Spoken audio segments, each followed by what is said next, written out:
Allez, nouvelle vidéo, je vous fais voir les fleurs d'aubépine. Voilà, la miel colza se termine, les aubépines sont en folie, il y en a partout là. Tout le long du rucher, là c'en est aussi. Plus loin, et il y en a à l'entrée du rucher, et il y en aura qui sont en fleurs un tout petit peu plus tard dans le fond là. Donc là on arrive au ruche, je suis arrivé à 50 mètres et j'ai entendu du bruit.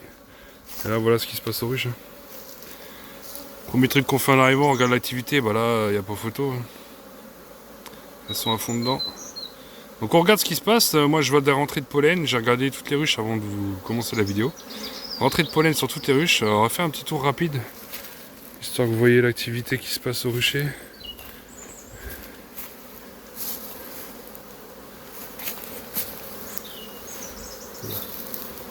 Ah, les ruches d'après, celle-ci, pareil, hein, grosse rentrée de pollen, nectar à fond. Hein. On voit là en fond comment que ça vole. Vous devez l'entendre de vous-même. Hein.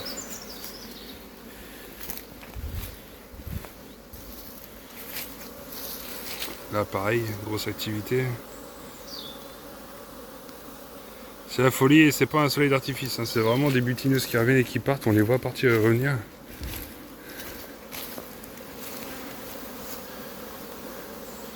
Là ceci, et l'autre du fond pareil. Là ça fait plaisir. Donc là aujourd'hui on va contrôler des hausses. Donc on contrôle les hausses, l'état de remplissement des hausses. Et après dans la vidéo je vais voir ce qui se passe au rucher où j'ai mes essaims. Donc ce que j'ai créé, l'avancement de la ruche par superposition et compagnie. Donc on va voir tout ça ensemble, ce qui se passe là-bas. Mais d'abord on contrôle les hausses. Allez c'est parti.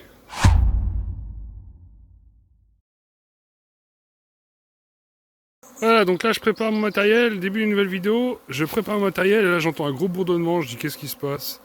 Quel sémage en direct, on voit des abeilles qui volent partout. Et là elles sont en train de se poser, j'ai l'impression juste ici. Là elles sont en train de se poser sur l'arbre là. Donc elles sont en attente des sémages. Donc là on attend, on voit que c'est cette ruche là qui part. Là c'est très clair, il y avait beaucoup de monde sur l'extérieur et tout, on voit que c'est celle-là qui part.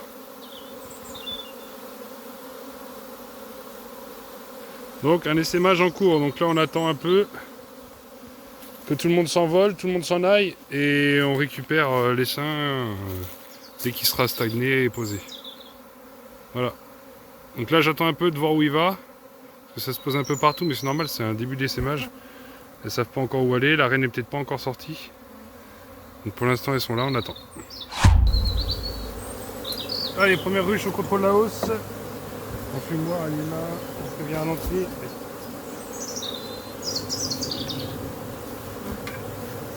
Donc là je suis arrivé sur un faux départ d'essaimage. Les abeilles sont toutes sorties, il y a un amas d'abeilles, je vous mettrai une photo. Je vous la mets maintenant.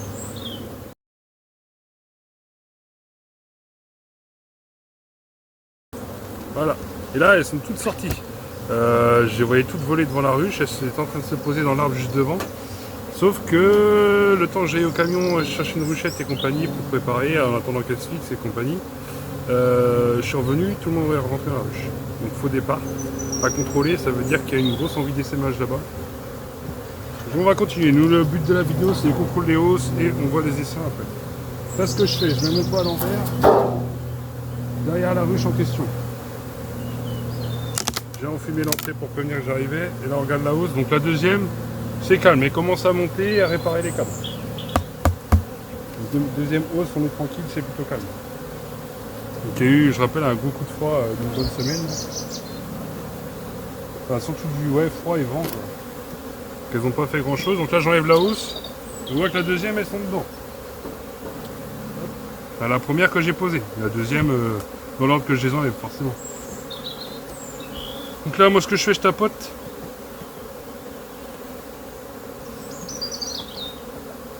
Et au bruit, je sais que ça, c'est pas plein. Et tout le reste, quasiment tout le reste est plein.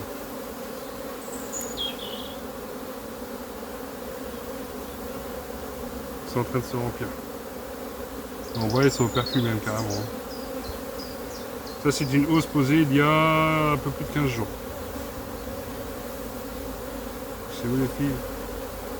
Là j'en fume pas, c'est normal, on n'en fume pas, enfin moi j'en fume pas les hausses, certains le font. Moi je pars du principe que le miel est hydrofuge et il prend aussi des odeurs donc...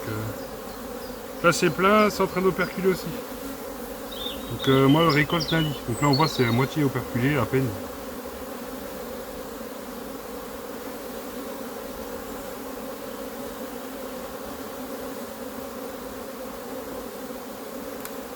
Je contrôle l'état des hausses. Celui-là, je peux pas l'enlever. Je sens que ça force.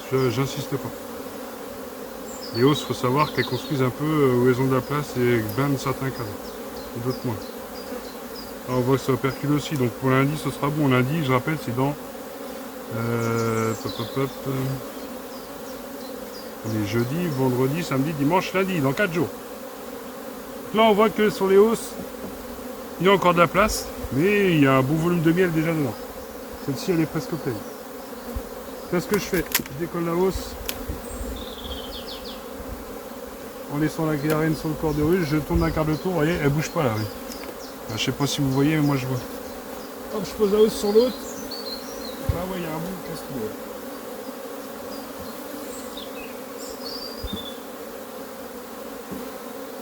Hop, et je vous prends sur une prochaine hausse que le but de la visite, là je casse les cellules, je vous refais pas voir, ça sert à rien, c'est toujours pareil, on visite tous les cadres, on casse les cellules, et je vais même dégorger les ruches, j'ai enlevé un cadre de couvain, un cadre de couvain operculé, ou non operculé, ça dépend, là c'est une souche que j'apprécie plutôt, donc un cadre de couvain non operculé si je peux, sans prendre la reine, et je crée un essaim, un par ruche comme ça, j'en mets 4 avec 2 cadres de réserve que j'ai d'avance. J'en mets 4 là et j'en mets une serre gaufrée, ça va les occuper, ils annoncent une semaine de temps pourri la semaine prochaine. Donc ça va un peu dégorger la colonie, mais pas plus que ça. Et en même temps ça va les occuper pendant la semaine de froid, étirer les cires, la reine à pondre dedans et compagnie. Donc voilà. Je vous reprends pour les autres hausses. La ruche suivante qui est à 2 hausses aussi. Là on voit que les abeilles sont un peu plus nombreuses dans la deuxième hausse. Là, ils sont en train de bien préparer le terrain, quoi. Et l'aubépine qui est en fleurs, je dirais même qu'elle prépare, regardez-moi ça. Je dirais même que ça s'est rempli, quoi. Ça c'est un cire neuf qu'elles ont étiré et rempli et elles sont en train de l'operculer, quoi. Donc la première doit être bien pleine aussi. Là c'est pareil, ils sont en train d'operculer, ça n'a pas beaucoup étiré parce que les autres étaient déjà étirés de base. Donc quand c'est comme ça, elles agrandissent, elles stockent vite dans les cadres bâtis. Et elles agrandissent, du coup on se retrouve avec nos cires gaufrées là qui épaississent à peine. Mais c'est pas grave, à la prochaine récolte, ils seront quasiment tous étirés. Elles vont les agrandir. Hein. Là on voit que ça se remplit aussi, hein. On voit bien du nectar. Si vous voyez bien. Qui commence à jaunir, donc ça devient du miel. Bon, la couleur veut rien dire, hein. Attention, n'allez pas prendre ça pour parole d'évangile, mais moi je sais que celle-là elle est posée depuis une bonne semaine. Donc on va poser la hausse et on retourne la deuxième. Et après pour les hausses on va s'arrêter là parce que c'est tout le temps pareil. Hein. Bon, elles n'ont pas toutes deux hausses comme celle-ci. Hein. J'en ai qui n'ont qu'une hausse qui a à peine commencé à remplir. Celle-là, ouais, il y a déjà 5 kilos dedans. Hop, et la deuxième hausse qui est blindée. Et là on voit elle est pleine. Hein. Donc je tapote comme d'hab. Sans qu'il y ait encore de la place. Tout le reste, les deux rives sont creuses et tout le reste est plein. Hein. On va voir où elles en sont au niveau de l'operculation. Là, regardez-moi ça. C'est operculé là. Où le cadre il est en train de craquer. Donc celle-ci elle est bonne à récolter. De toute façon on ne pourra rien faire de mieux. Elles vont pas leur descendre en humidité une fois qu'il est operculé. Hein. Ça faut vous le dire. Même si oui, j'entends dire que le taux d'humidité est pas forcément bon. Ok, d'accord. Mais une fois que c'est operculé, de toute façon on peut rien faire.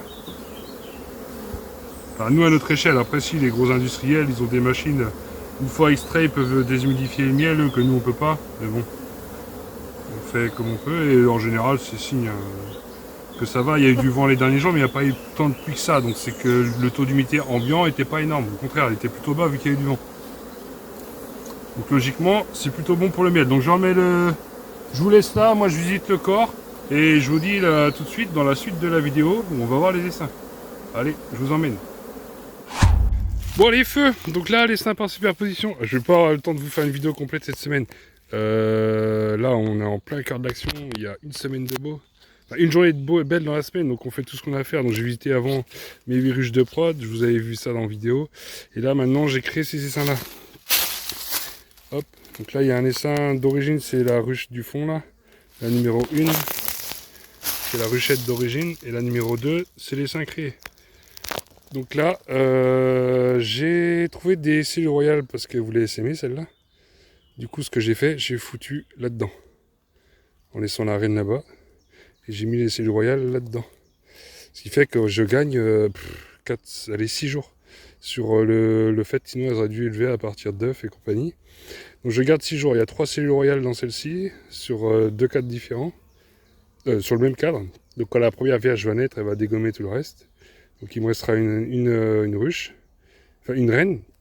Et celle-ci va continuer sa vie, on va la développer, et puis après, voilà. Soit on recrée un essaim, soit on passe en ruche, etc., etc. Sachant que c'était ça là, si je continue comme ça, au mois de juin, il est prêt pour faire du miel. Et moi, c'est pas le but de ces essaims-là. Eux, ils sont là pour créer des essaims. Donc là, une ruche souche sur laquelle j'ai prélevé un essaim qui est là. Donc là, regardez pas le bordel, c'est normal. Je vais vous expliquer tout de suite pourquoi, juste après. Donc là, je vous explique, c'est un essaim que j'ai créé. Je vous explique juste après pourquoi c'est le bordel comme ça. Ça, tout a un sens. Et là, c'est la ruche. Là, c'est pareil, c'est une ruche que j'ai passée en ruche. Et je sais pas pourquoi. Alors pourtant, j'ai encagé la reine quand j'ai fait ça. Enfin, je l'ai pas encagé. J'ai pris dans la pince que j'ai trouvé dans ma ruchette. J'ai pris dans la pince, j'ai tout transvasé, j'ai lâché la reine après dans la ruche. Pourquoi, une semaine après, à J+7, je contrôle ma ruche, cellule royale en plein cœur du couvain. Donc remérage, si vous avez bien compris, si vous suivez depuis le début les vidéos, remérage. Donc là, qu'est-ce qui s'est passé? Bah, j'ai laissé comme ça. J'ai pas vu la reine, j'ai fait le tour, j'ai pas vu la reine. Donc je pense que la reine, elles l'ont tuée parce que ça peut pas être moi. Je l'avais dans ma pince à reine et je l'ai remise dedans. Elle est repartie très bien dans la ruche. Donc là, je suis sûr, j'ai mis de ma faute. C'est impossible.